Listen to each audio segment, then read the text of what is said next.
I would now like to turn the call over to Ms. Sue Hinchliff. Please proceed.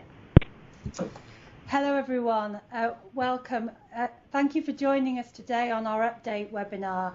During this webinar we're going to take you through developments in EU competition law over the past 6 months. As the operator told you, my name's Sue Hinchliff. I'm joined today by my colleagues Annette Schild and Stephanie Biermans.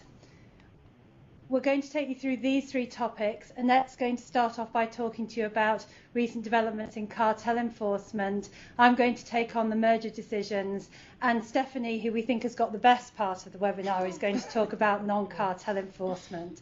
So with that, I'm going to hand over to Annette. Thank you, Sue.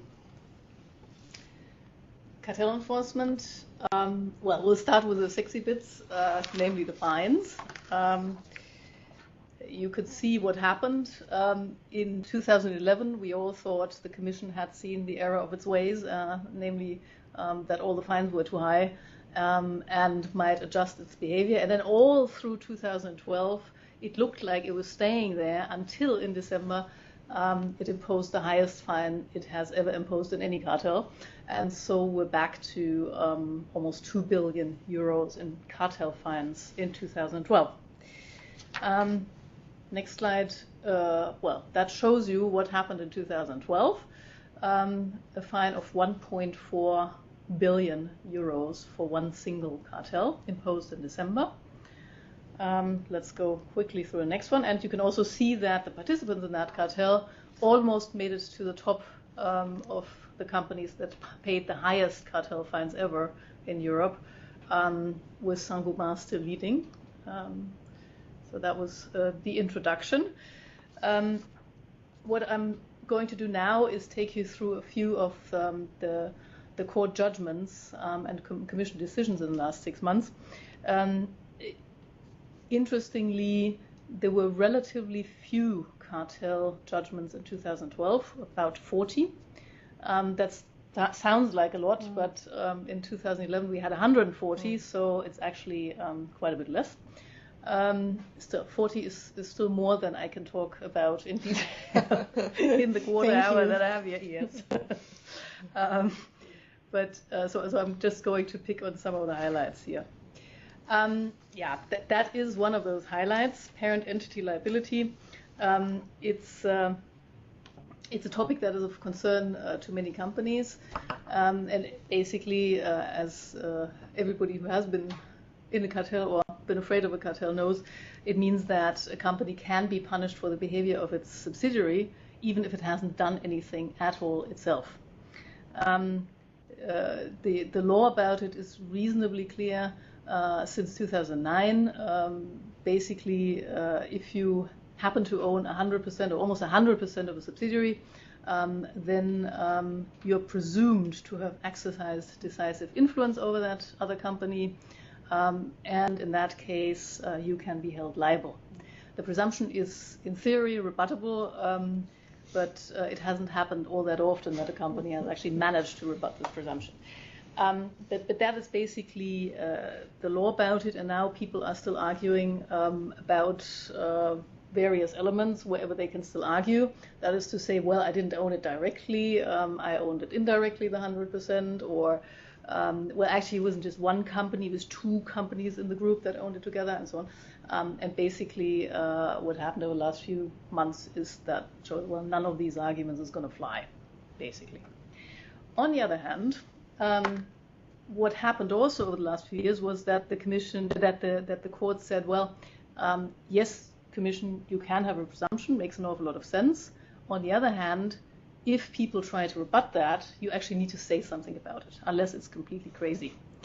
And that is where we have had some correction of what happened in this area.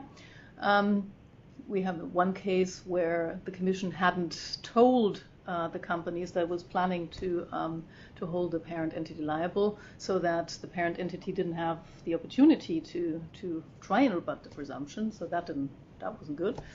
And then on the other hand, we also have had a judgment that says, well, since the parent liability is derived from the liability of the subsidiary, If the subsidiary doesn't have to pay, well, then the parent entity doesn't have to pay, even if its own appeal didn't go as far as the subsidiaries. Last bit on that slide, people continue arguing. It's actually, as a lawyer who has done all of these arguments, they come again and again. And in January, we heard again that this is all against human rights and the Human Rights Convention and so on. And it'll be interesting to see whether any of those lead to a change in the jurisprudence.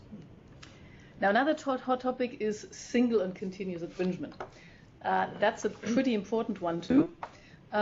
Imagine you have 3 conversations between 3 competitors in 2000, 2005, and 2010. And in between, there isn't an awful lot of evidence that anybody's done anything. The question is, are these 3 infringements, if they talked about prices or whatever, or is this one big cartel that goes on for 10 years? That is really relevant because if you just have it once and for 1 year, then that is what your fine is based on.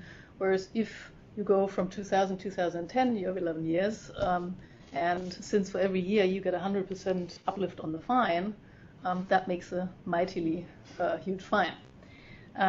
So there was a judgment just actually in June that is quite interesting on that. And that says it doesn't really matter if there are big gaps in the evidence in between years, as long as we have various actions that form part of an infringement and that pursue a single purpose and fall within the framework of a single and continuous infringement. Now, it's not a hugely helpful reference because single and continuous infringement is partially explained by or defined by the single purpose. So I'm not sure what it adds exactly, but still, it's an important judgment in that respect.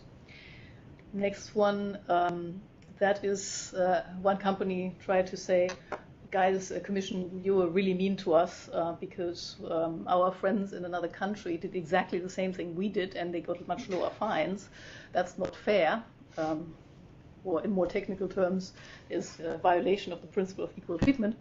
Well, that didn't fly either because the court explained that after all, fines depend on many different circumstances, including the gravity and also there's aggravating factors and attenuating factors and the impact may be different and all such things.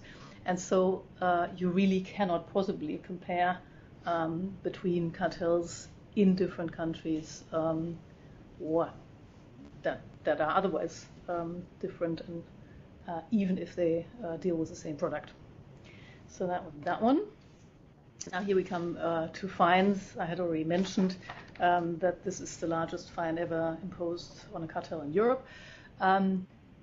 Now, reading what one has been able to find out so far makes it a little bit understandable why the fine was so high, because not only did these guys get together to fix prices, share markets, allocate customers, coordinate output, and so on, but they also had a monitoring system with a serious audit of compliance with the cartel, which so far we have done compliance audits in a different way, but that's quite interesting. And then another factor that I think is probably very important is that these were TV and these were the tubes for the TV and computer screens, and basically these things account for between 50 and 70% of the price of the screen in the end, which means there's a very direct impact on customers, in the consumer in the European Union. So I think that didn't help either. Okay, we've also had a number of fine reductions, which bring clarifications on many different elements. You know, what's a leader, what's an instigator.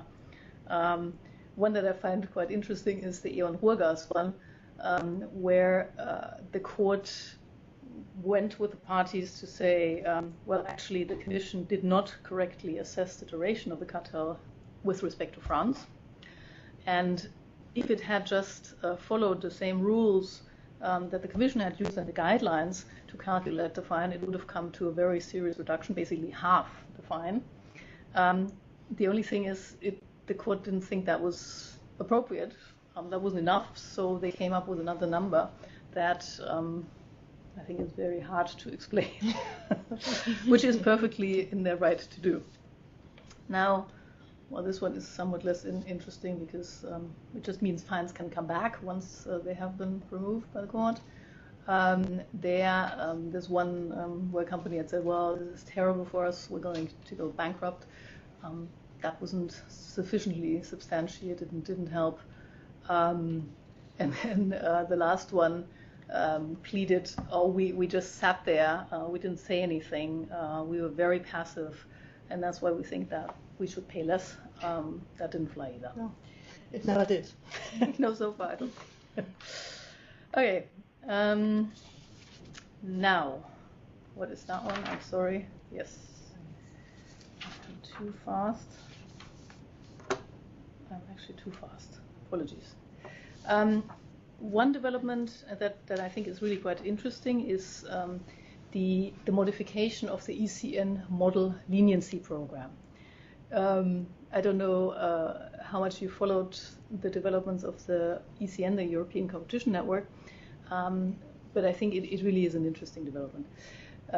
European Competition Network consists of the authorities in the member states, and they got together in order to do a sort of soft harmonization of the leniency process in the various member states. Because the situation is that every country has different rules, as you know, and companies that want to go for immunity sometimes simply don't know what to do, because they may go to the European Commission, but the European Commission may end up sending the case to the member states, and of course then the immunity applicant wants to be protected too. That is, in theory, you just go to the various member states and you apply for leniency or immunity. The only thing is, if you have to do that in, I don't know, 20, how many languages do we have? Oh, 20. I don't know. More than 20 languages, and under various different procedural rules. And you want to do that on one day, preferably. It really gets to be complicated. That's why they got together and harmonized the program. And I think the modifications that they brought last year really make things easier. They clarified a few things, namely one thing that was very important, that not only the first one in can actually benefit. They also clarified that cartels with a vertical element can benefit, which wasn't certain before. They specified what is required for immunity leniency, who is definitely excluded everywhere, for immunity at least, namely the coercer, whatever that may be. They say what is needed for a marker, and in fact there's a list contained in this document that explains what you need. They have standard an application form agreed on that you can use in all the countries, and this actually really simplifies life. Most of them are okay if you submit something in English. There's a few exceptions, but even in some of these countries we have applied in English, and if you give the translation reasonably soon thereafter, you're fine. So recommended reading, and especially the explanatory notes afterwards. Now, these are actually really interesting, although it's procedure and kind of shocking for me. There was a judgment by the General Court that said the Commission was right in giving a 10% uplift for failure to cooperate to a company, simply because they had made the Commission wait for 47 minutes because their outside counsel hadn't been there. Now, I think we've all been in situations where indeed the company was hoping for help from someone and tried to make the Commission wait. And I can't say that 47 minutes strikes me as hugely obnoxious, but this was confirmed by the court, and in this case the 10% was more than 2 million euros. So that was really a pretty expensive hour. And then the other one that is interesting is that the fine on E.ON for the breaking of a seal during the inspection was confirmed. That was 38 million. And basically the court confirmed everything the Commission said. and said, well, companies can't come and simply challenge the seal with the possibility there might have been defective, because then the Commission couldn't really use seals. And it also threw out all of the arguments of E.ON, cleaning products that had been on the door, weather conditions, vibrations, all sorts of things. But still, it's pretty scary.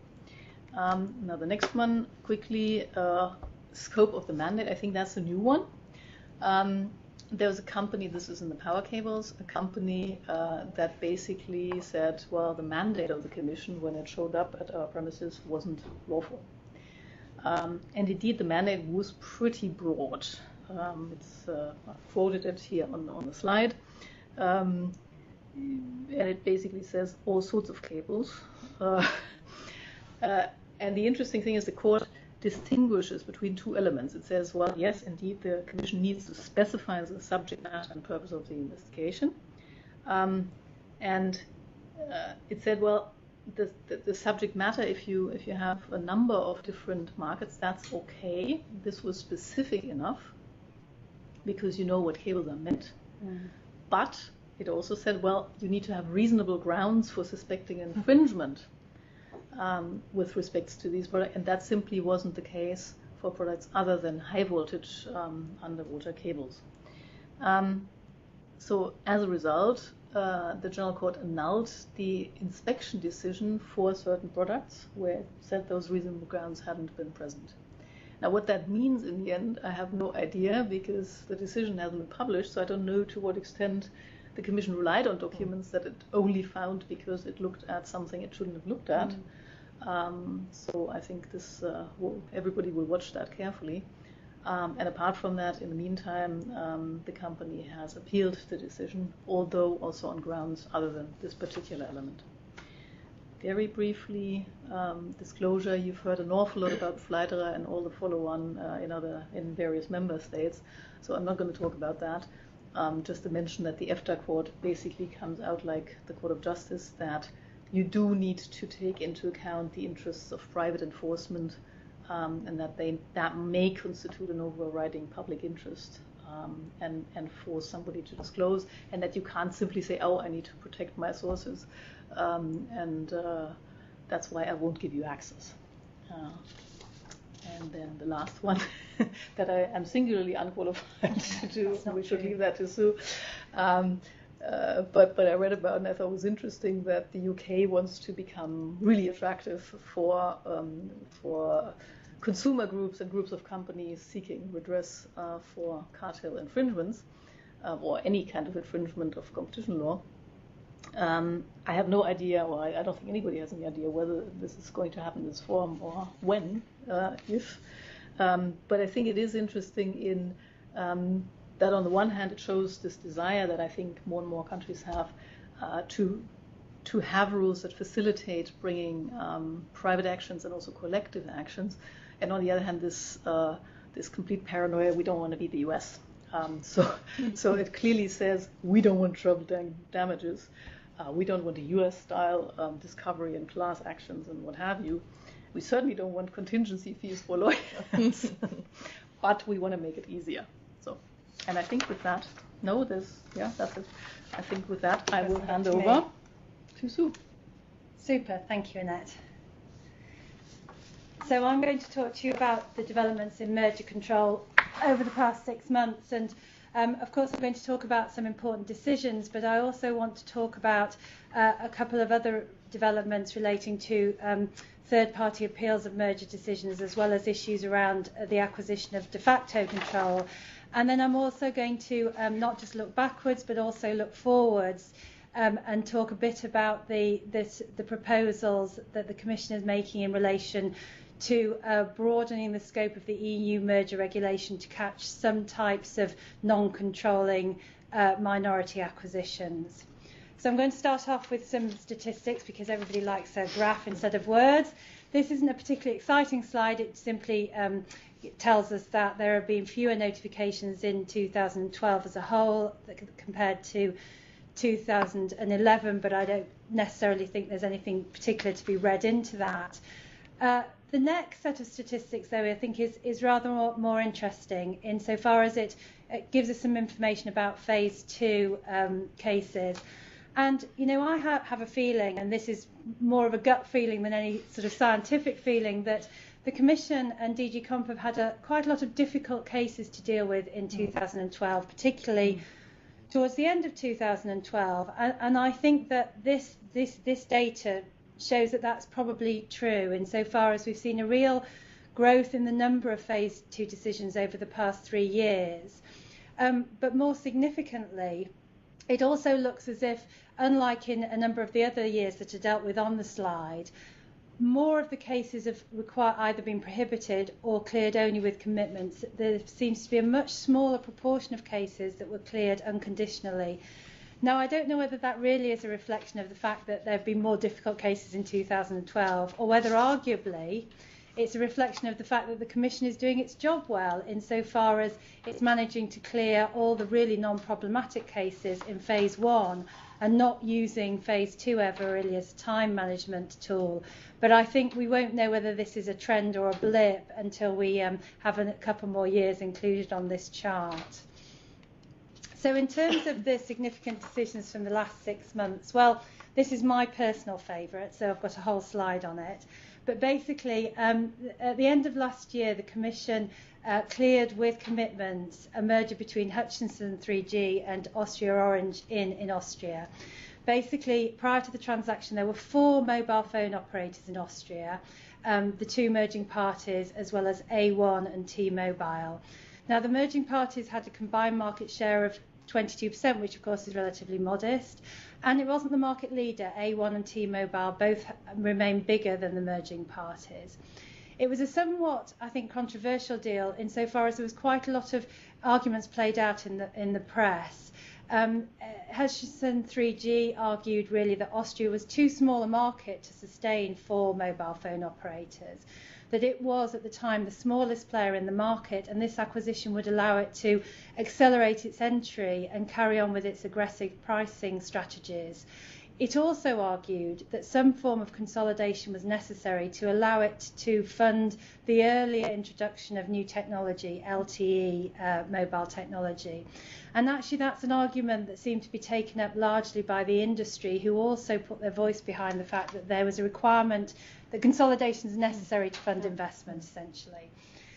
On the other hand, the Commission, and particularly Commissioner Almunia, was very vocal about the fact that he saw real concerns with the case, that he really saw concerns with consolidation at a national level more generally in the telecoms market. And ultimately, the Commission required the parties to give really quite extensive remedies in order to secure clearance. Now, of course, it's not the first time that a 4-to-3 transaction in the telecom space, or indeed in any space, has required significant commitments. But I think that ultimately these commitments amounted more essentially to the recreation of a new 4th competitor. And as such, I wonder whether there's really much difference between that and a prohibition decision to some extent. And I think in terms of future consolidation in the sector, you could say on one hand it acts as a roadmap for the types of divestments that might have to be given in similar transactions. But I think it obviously shows that these deals in the future are going to face serious scrutiny from the Commission. On this slide, I've just identified a couple of other phase 2 merger decisions that were taken in the last 6 months of 2012. Obviously, the decisions themselves aren't available, so it's difficult to draw an awful lot from them. Suffice to say that they're both 4-to-3 mergers. I think that the interesting, or the most interesting aspect of the universal EMI decision, as far as we're aware, is the fact that the parties had to really give up quite a significant amount of business in order to secure clearance. As it says on the slides, the remedies amounted to 30% of EMI's business globally and 60% in Europe, which is pretty hefty.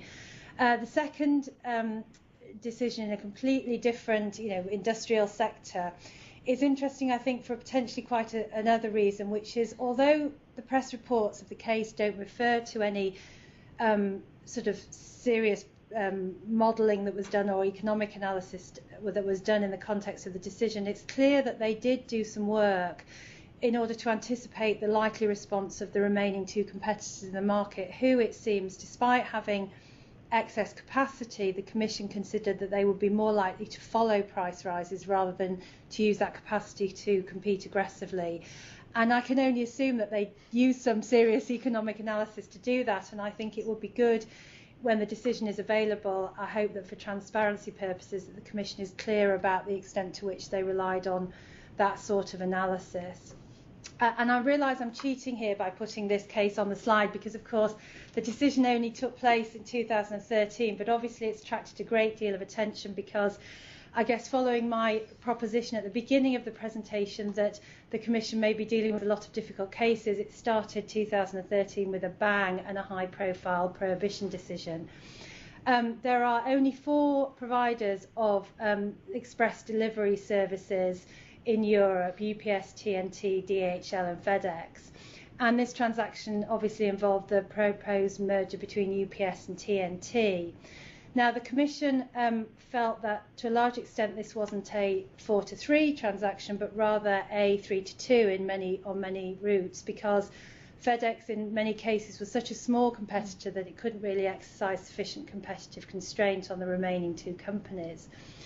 The parties had put forward quantifiable efficiencies, but the Commission in this case did refer to the fact that that in their price modelling that those efficiencies hadn't outweighed the harm. And again, I think if it's apparent in that case that they really did do some proper modelling of possible price rises, and I think when the Commission really does that and when it relies on that to prohibit, in this case, a transaction, it's really important that they are clear in the decision about how important that modelling was, and also what the boundaries and the methodology was. You know, what kind of price increase was predicted and what kind of price increase did they consider unacceptable. It's also interesting from the remedies perspective. I think many people, both on this table but also in the audience, will have been involved from time to time in negotiating remedies and will be familiar with how fraught it can be. And clearly the remedies negotiation in this case were very fraught. The Commission appears to have had concerns about whether or not there was even one suitable purchaser for the businesses that the parties were going to divest. And interestingly, they have made a statement that what they really would have liked was an upfront buyer, but that the parties never offered an upfront buyer solution. Whether that was because there was a failure to communicate or whether time just ran out, I guess we won't know. Okay, so I wanted to talk about a couple of other important developments. Well, as some of you may know, Virgin has brought a challenge against the Commission's clearance decision in relation to the acquisition by IAG of BMI. IAG is the holding company for British Airways and Iberia. At a first stage, the Commission found that the transaction was going to give rise to some very high market shares or indeed monopoly positions in relation to certain routes to and from Heathrow. They were also concerned about whether the merged entity would be able to make it more difficult for passengers to switch on to competing airlines when they transited through Heathrow. So the parties offered what seemed to be, significant commitments. They offered to divest 14 slots, I think, and they also gave some access remedies in relation to these concerns about their behaviour. But Virgin have launched a formal challenge against that clearance decision, and the basis of that challenge is on the screen. I'm not going to read that out. But this is actually the second challenge to a clearance decision this year. Cisco is currently challenging the clearance in relation to Microsoft's acquisition of Skype. And it's well established, of course, that third parties can bring appeals against merger decisions, but appeals against clearance decisions are relatively rare, and they raise some interesting issues or some significant concerns, I think, particularly for the merging parties. The first is that, of course, in terms of timing, it can take a long time for these appeals to be resolved. Although there's a fast-track procedure at the court in relation to this type of litigation, the practical reality is that it's going to take probably more than a year before the court reaches its decision.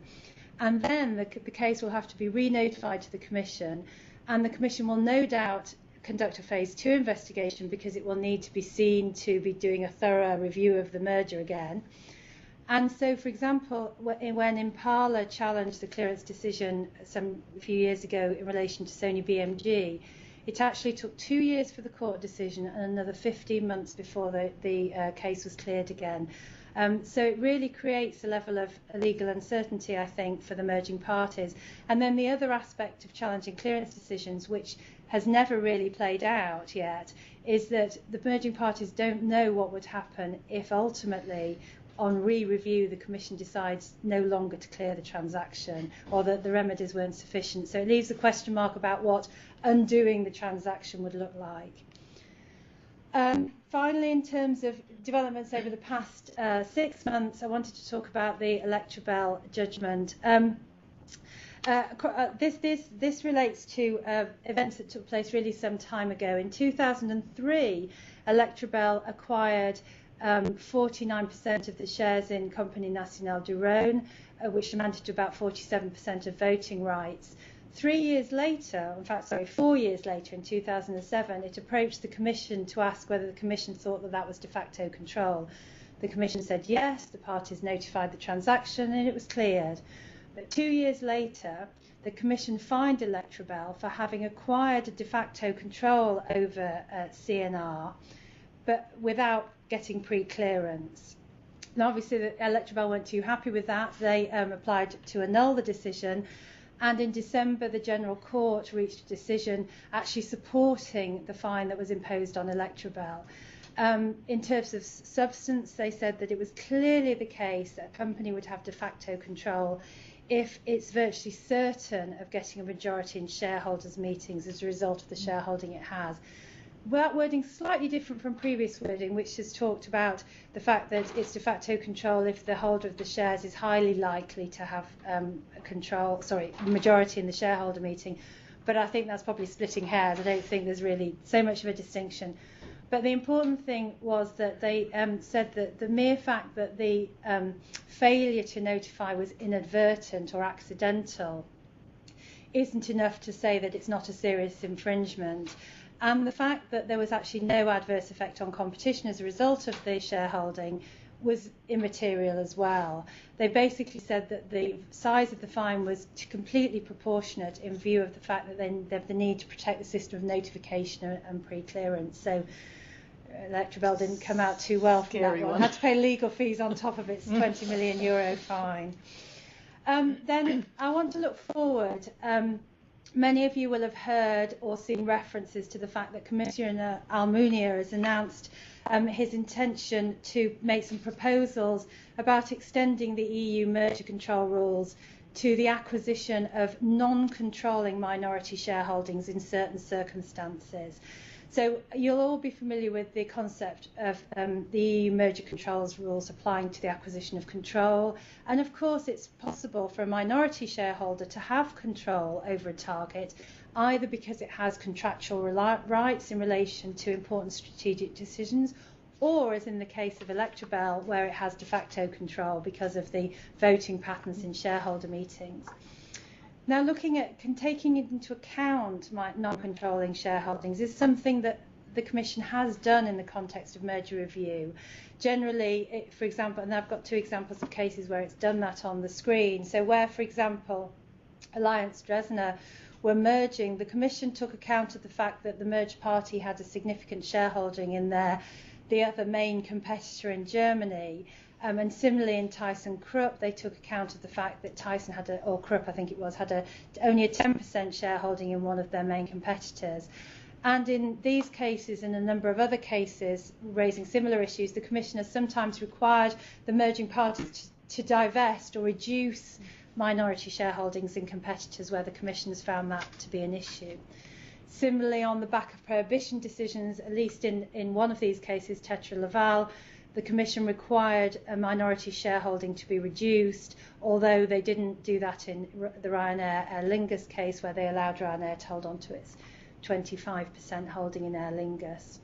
Now, of course, the whole concept of merger control rules applying to acquisitions of non-controlling minority shareholdings it's not new, and the Commission has thought about this before itself. Obviously, in the jurisdictions represented along this table, Germany and the UK, we're familiar with that concept, and Austria and a couple of other EU countries also have rules that apply to 25% shareholdings, for example, in the case of Austria. So why is Commissioner Almunia looking at this now, and what is his real concern here? Well, in the next slide, I've just briefly set out what the Commission's main concerns are about the acquisition of these types of shareholdings. I guess essentially they're concerned that they might facilitate collusion if they serve as a means of communication between competing companies. I think that's particularly a risk where you're talking not just about cross-shareholdings, but where you've got interlocking directorships. The Commission talks about the fact that it just has a sort of flattening effect on competition, and they coin this phrase of peaceful coexistence between companies that have cross-shareholdings.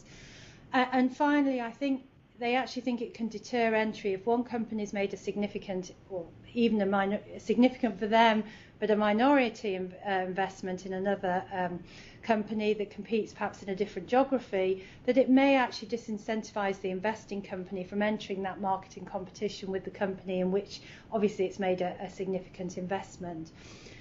And so I think this highlights, of course, that I don't think anybody believes that the Commission is suggesting that it should have jurisdiction over all acquisitions of minority shareholdings. So there's, I know some jurisdictions around the world seem to have a very low threshold for that, but it's clear that they want to certainly try to be able to take jurisdiction over those acquisitions of minority shareholdings that could have the potential to create this kind of competitive harm. So I think we're anticipating that the Commission wants to move quite quickly on this, and that we may well see proposals even during the first quarter of this year, but at least during the first half of this year.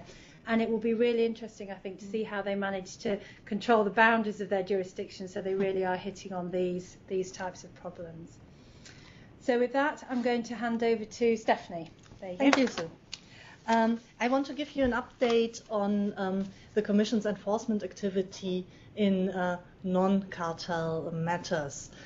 So that comprises Article 101 cases other than cartels, but not regarded by the Commission as somewhat lesser sins, and also abuse of dominance cases under Article 102. I have to make an upfront disclaimer. I'm not sure I can make this the most interesting part after what I heard from you. But there was definitely a lot going on, and I could talk for hours, but I know that you don't want that, so I won't do that. I will rather give you an overview of the most interesting pending and recently decided cases, and I will do that by looking at the industries that are currently in the enforcement focus of the Commission. Afterwards, I'm going to spend some time on some selected cases, so don't be surprised if I don't talk about them in the overview, and I will conclude with an outlook. Probably the most prominent enforcement area with a high number of high-profile cases are the high-tech industries.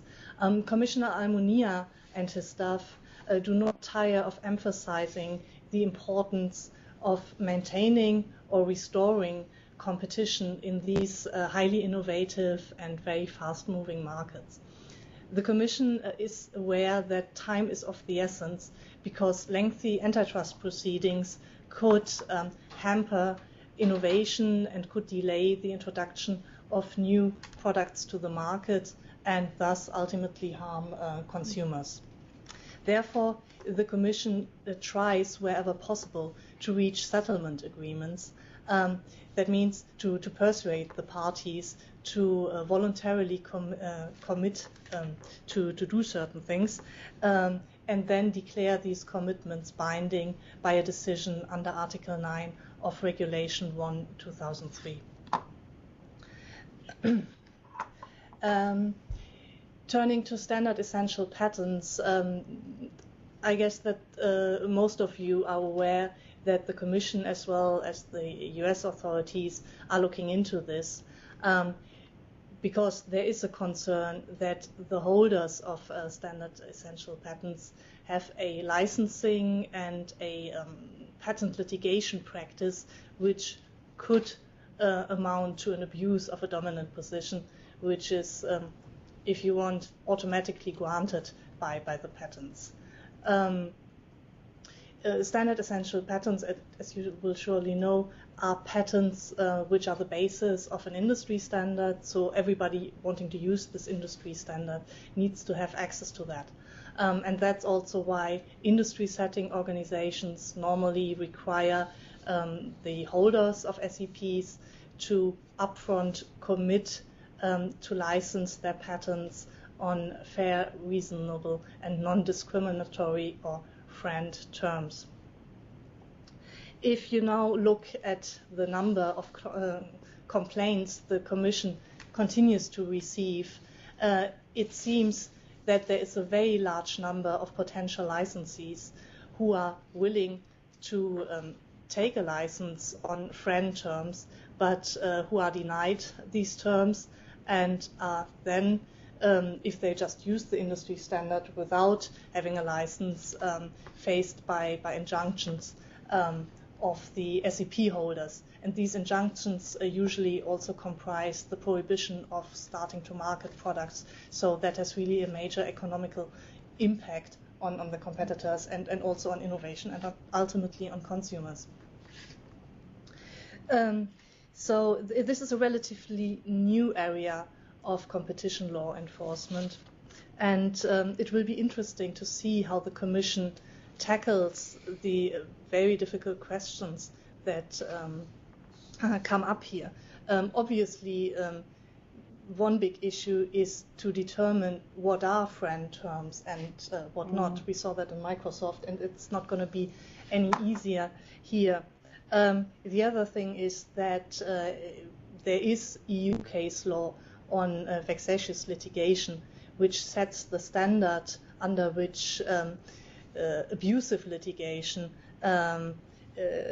is an infringement of 102 quite high. Google, on behalf of Motorola Mobility, which it now owns, submitted commitments in the US investigation, and it committed not to seek injunctions anymore unless and until it had really tried to negotiate on friend terms to come to license terms. It wouldn't come as a surprise if this commitment of that sort would at least be part of the solution in the European cases as well. So very briefly, network industries, an all-time favorite of the Commission. These cases all concern access to market and usually the behavior of an incumbent, often dominant company, which is trying to fend off competitors with, as the Commission would put it, anti-competitive measures. There has been a lot going on in the energy sector last year, and all of these cases are abuse cases, save for the last two, which are under 101. Financial services, another major area of concern for the Commission. A very important judgment of November last year by the General Court established for the first time that also legitimate measures can be regarded as a restriction by object. So what happened? The Commission had found that Groupement Carte Bancaire had restricted competition because it had a fee structure for its card system which had also quantitative criteria and which put smaller competitors at a disadvantage and ultimately prevented them from entering the market for the issuance of payment cards in France. the parties had defended themselves and said, in order to prevent free riding, we need some sort of qualitative element in there. And the Commission, now confirmed by the court, had nevertheless found this to be a restriction by object, and said even if there's a legitimate objective behind it, it still can be regarded as a restriction by object. However, the court held that legitimate objectives can be taken into account if one assesses a possible exemption under paragraph 3 of Article 101 TFEU. So this is also quite scary, I think. And I think in particular for those of you with an US background, it will come as quite a surprise, and it is important to keep in mind, even if you have a sound business justification for a measure, if it can be also regarded as anti-competitive, that is not necessarily enough under Article 102. Two other pending court cases, which will be quite interesting once they're decided. One is the MasterCard case. MasterCard appealed the judgment of the General Court in the interchange fee case, and once the Court of Justice will decide upon that case, there will be more guidance on how interchange fees will really be treated, because I think there are many open questions right now, and there are also lots of investigations from national authorities pending, and also quite a number of damages actions, many of which in the UK, so that shows it's already an attractive forum now.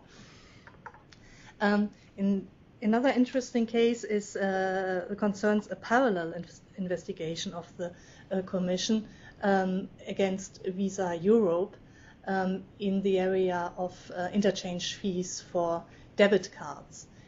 Visa Europe made the unusual move to request the Commission to reopen its 2010 settlement decision. When the Commission denied that, Visa Europe appealed to the General Court. And I'm curious whether in its decision the court will provide any guidance under which conditions you can actually appeal an Article 9 decision, because I think appeal the decision not to reopen it, because I think that has never been done before. In the pharmaceutical industry, another all-time favorite, pay-for-delay cases. These are cases where generic companies received some sort of remuneration from originator companies for either not challenging their patents or for delaying the introduction of generic products to the market. These cases all go back to the sector inquiry, and the Commission is keen on finishing at least one, better two of them still in this year. Now we come to the selected cases. E-books, I'm sure you all heard of it. The case is quite remarkable insofar as the Commission was able to settle the case with 5 out of 6 parties within a year after formally opening the proceedings. In substance, the Commission was concerned that the publishers and Apple had colluded with the joint aim of raising or at least maintaining resale prices for e-books, and that not by price fixing, but by switching from a wholesale model in which retailers bought the books from publishers and then sold them on at prices the retailers freely set, to an agency model under which the publisher would determine the price, and the retailer would merely get a commission. Curiously, this switch took place just when Apple introduced its iPad. The agreements all had similar price conditions, same commission, and all contained a very unusual most favored nation clause in favor of Apple. It said that if any retailer, even those still operating under the wholesale model, offered an e-book at a price lower than that of Apple's iBook store, the publisher of that book had to give Apple a lower price that matched the other low price. So of course that provided a great incentive for the publishers to switch all their retailers to the agency model, because in this way they could make sure that none of them undercut Apple's prices. The commitments that were declared binding in December entailed, on the one hand, the termination of the agency agreements, and the parties also committed to refrain from restricting retail prices and not to enter into MFN clauses regarding retail prices. Another interesting case, Google. You see here the timeline. In light of the number of complainants and the complexity of the issues at stake here, the timeline, I think, looks quite remarkable. So the Commission is proceeding quite rapidly here. Just last week, Google submitted revised commitments, which haven't been published yet. The Commission will look at them internally and liaise with the complainants and with Google, and maybe we see a market test at some point if the Commission is satisfied that the proposed commitments can alleviate its concerns. But the Commission also has made clear that if it cannot find a solution with voluntary commitments by Google, it will also not be afraid of just imposing commitments under Article 7 of Regulation 1/2003. The Commission's concerns are fourfold. The first one is that Google is giving preference to its own vertical search services when it shows the results of a horizontal search. So the ranking and the display gives preferences to Google's own services. The one potential solution that seems to be under discussion is that Google will commit to clearly label which are its own services, so that becomes transparent for the consumer. In the US, this point of the investigation has been dropped because Google could show that it had an objective business justification of doing the ranking as it does. And I think this is another case where you can see that in abuse cases, the justification by an objective, legitimate interest is treated differently on both sides of the Atlantic. The other concerns of the Commission regard to clauses in the search advertising agreements which have a de facto exclusive effect, according to the Commission. Then another concerns relates to the way Google copies content from other websites and uses it in its own vertical search engines. For example, user reviews of hotels or restaurants or something like that. The last concern is the fact that Google imposes restrictions on the portability of advertising campaigns between its platform AdWords to other platforms. So don't ask me what that means technically, but there seem to be restrictions which aren't really necessary. In the US, the last 2 points were settled when Google committed to provide competitors the option to keep their content out of Google's vertical search offerings while still appearing in the search results. And Google also committed in the US to remove the existing restrictions on the use of its advertising platforms. Microsoft, very briefly, with a look at the watch. This case is going to be interesting because it would be the first fine imposed for non-compliance with commitments in an Article 9 decision. So the decision is expected to come out probably in the first half of this year.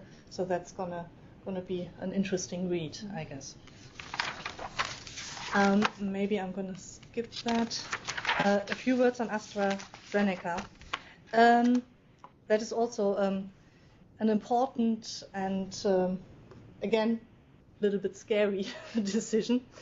It's the first time that the Court of Justice held that the misuse of a regulatory procedure can indeed amount to an abuse of a dominant position. It held that a dominant undertaking has a special responsibility and cannot use perfectly legal regulatory procedures in a way that prevents entry or makes such entry more difficult. In the decided case, AstraZeneca had provided misleading information to national patent authorities in order to gain or to extend the protection that its anti-ulcer drug Losec had. It was about the date of the original marketing authorization, and the Commission said that AstraZeneca pushed that really quite far back in order to also get the prolongation for a longer time. The Commission also criticized that AstraZeneca should have been aware that this misled the patent authorities, and also pointed out that there was a manifest lack of transparency, i.e. that AstraZeneca never explained to the patent authorities how it had arrived at the date it provided. I think this was in reaction to AstraZeneca's defense that there was some legal uncertainty as to how the date indeed had to be calculated for the purposes of the applications. However, the Court of Justice held that whether such misrepresentations constitute an abuse and are liable to cause an authority to grant a right which in fact shouldn't have been there, needs to be established on a case-by-case basis. And the court found, the Commission, confirmed by the court, found a second infringement with regard to the deregistration of market authorizations, and it held that without an objective justification and in a way that hinders the introduction of generics, that can also constitute an abuse. Finally, the decision also addressed the definition of dominance in a regulated market where in fact you only have one buyer. Here in these markets it was a national authority responsible for setting the prices for the drugs. This will have an impact on future cases, and it will definitely make it harder for companies that act in regulated markets and have a very high market share and probably also a strong IP portfolio to argue that they are not dominant. Very briefly on outlook, I believe that the high level of enforcement activity, in particular in abuse cases, will continue.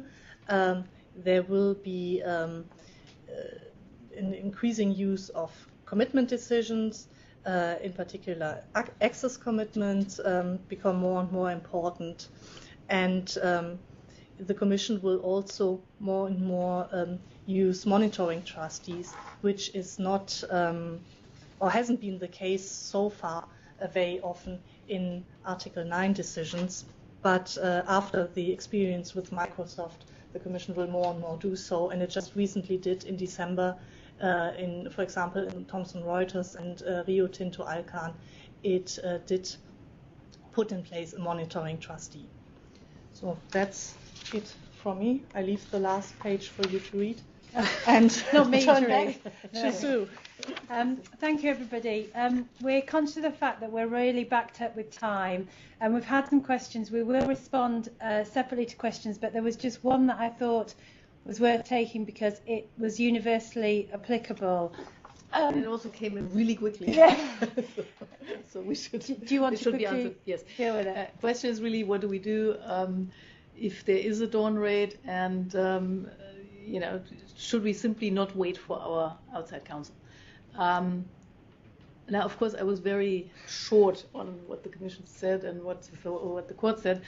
And I think there are some interim solutions. I mean, first of all, I think everybody in the company, including in particular people like receptionists and so, should know what to do when the Commission comes. And we regularly do compliance trainings and in preparation for dawn raid, and people should know what to do and call the in-house counsel and call the responsible manager if there's no lawyer, whatever.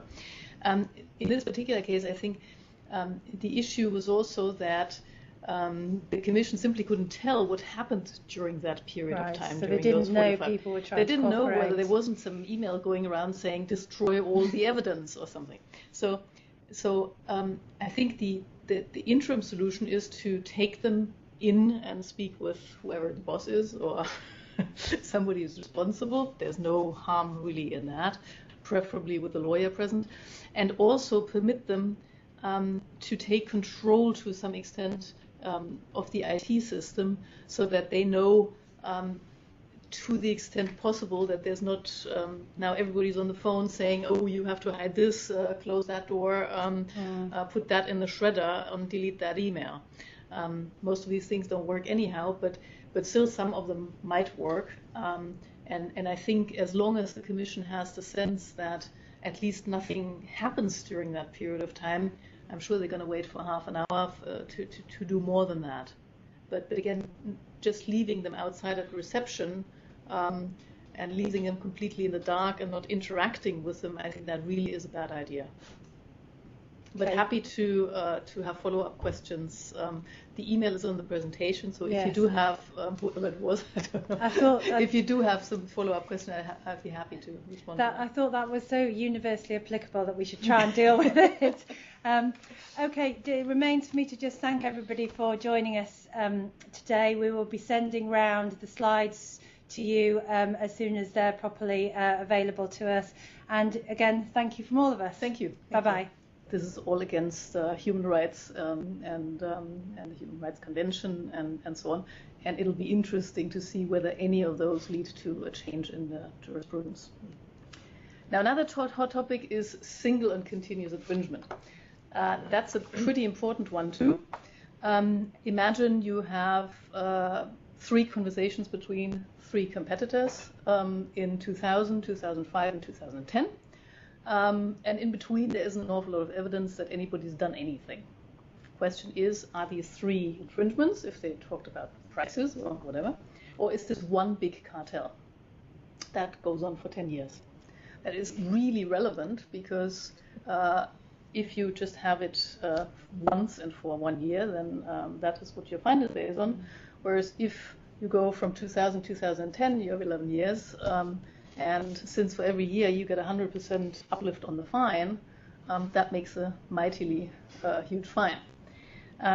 So there was a judgment in June that is quite interesting on that.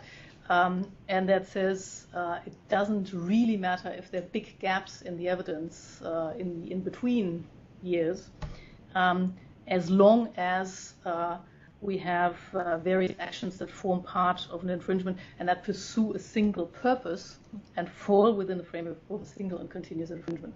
Now, it's not a hugely helpful reference because single and continuous infringement is partially explained by or defined by the single purpose.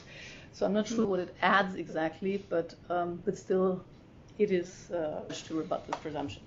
But that is basically the law about it, and now people are still arguing about various elements wherever they can still argue. That is to say, well, I didn't own it directly, I owned it indirectly, the 100%, or well, actually it wasn't just one company, it was two companies in the group that owned it together, and so on. And basically what happened over the last few months is that, well, none of these arguments is going to fly, basically. On the other hand, what happened also over the last few years was that the commission, that the court said, well, yes, commission, you can have a presumption, makes an awful lot of sense.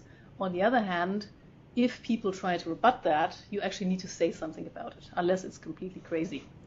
And that is where we have had some correction of what happened in this area.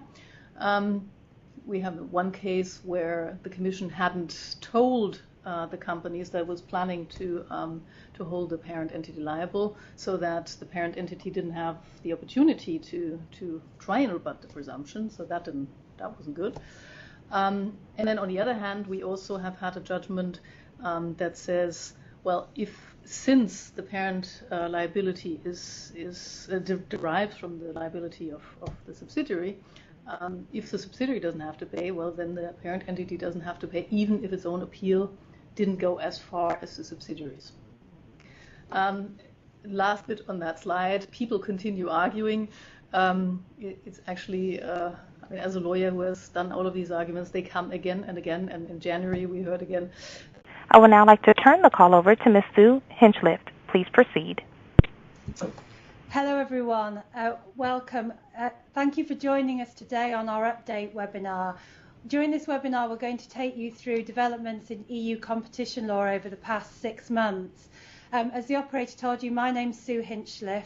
I'm joined today by my colleagues Annette Schild and Stephanie Biermans. We're going to take you through these 3 topics. Annette's going to start off by talking to you about recent developments in cartel enforcement. I'm going to take on the merger decisions, and Stephanie, who we think has got the best part of the webinar, is going to talk about non-cartel enforcement. So with that, I'm going to hand over to Annette. Thank you, Sue. Cartel enforcement, well, we'll start with the sexy bits, namely the fines. You could see what happened. In 2011, we all thought the Commission had seen the error of its ways, namely that all the fines were too high and might adjust its behavior. And then all through 2012, it looked like it was staying there until in December it imposed the highest fine it has ever imposed in any cartel.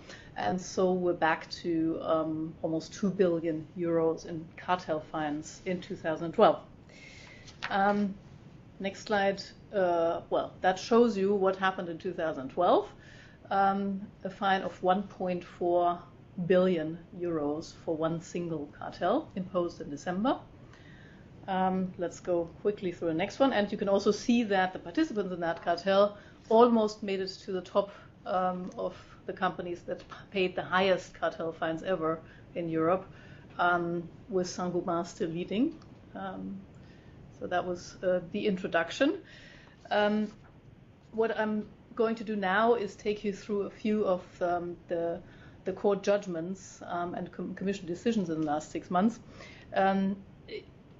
Interestingly, there were relatively few cartel judgments in 2012, about 40. That sounds like a lot, but in 2011 we had 140, so it's actually quite a bit less. Still, 40 is still more than I can talk about in detail in the quarter hour that I have here. Yes. So I'm just going to pick on some of the highlights here. Yeah, that is one of those highlights, parent entity liability. It's a topic that is of concern to many companies, and basically, as everybody who has been in a cartel or been afraid of a cartel knows, it means that a company can be punished for the behavior of its subsidiary, even if it hasn't done anything at all itself. The law about it is reasonably clear since 2009. Basically, if you happen to own 100% or almost 100% of a subsidiary, then you're presumed to have exercised decisive influence over that other company, and in that case, you can be held liable. The presumption is, in theory, rebuttable, but it hasn't happened all that often that a company has actually managed. It's an important judgment in that respect. Next one, that is one company tried to say, guys, Commission, you were really mean to us because our friends in another country did exactly the same thing we did and they got much lower fines. That's not fair. Or in more technical terms, is a violation of the principle of equal treatment. Well, that didn't fly either, because the court explained that after all, fines depend on many different circumstances, including the gravity and also there's aggravating factors and attenuating factors, and the impact may be different and all such things. And so you really cannot possibly compare between cartels in different countries or that are otherwise different, and even if they deal with the same product. So that one. Now here we come to fines. I had already mentioned that this is the largest fine ever imposed on a cartel in Europe. Now, reading what one has been able to find out so far makes it a little bit understandable why the fine was so high, because not only did these guys get together to fix prices, share markets, allocate customers, coordinate output, and so on, but they also had a monitoring system with a serious audit of compliance with the cartel, which so far we have done compliance audits in a different